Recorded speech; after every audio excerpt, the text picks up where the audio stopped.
There always comes a time where people saying, hey, what are my options? And Alberta has become a real option.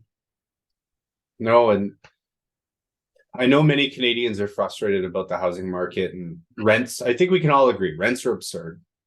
Prices are silly, particularly if we look at our traditional metrics of like the price of an average home to average income. And you look at these different numbers, there's no secret. Canadian real estate is expensive.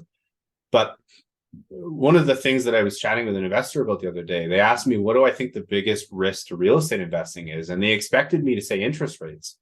But I don't think that's the case. While interest rates have a big effect, we've seen that when interest rates plateaued in February, even though rates were exponentially higher than they were before, the market went crazy. I just had a client get an accepted offer in Calgary, of all places. Fourth offer, they finally got accepted. They wrote unconditional with 7 competing offers. This is Calgary. So I think the biggest risk to the Canadian real estate market is the fact that the supply of housing versus the population, there's a gap, and that gap is shrinking in real time. CMHC in a couple summers ago came out with a study saying that there was going to be 2.8, I'm paraphrasing the numbers, 2.8 million units of housing built from, I believe, June of 2022 to 2030.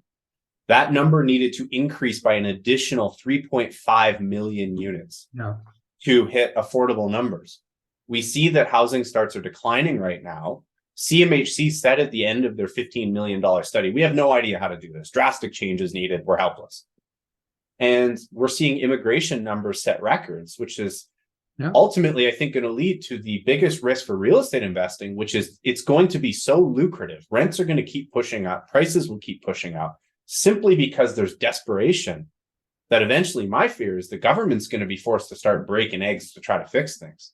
And I don't know your thoughts on it, but I'm scared it's going to be so good, it's going to get bad.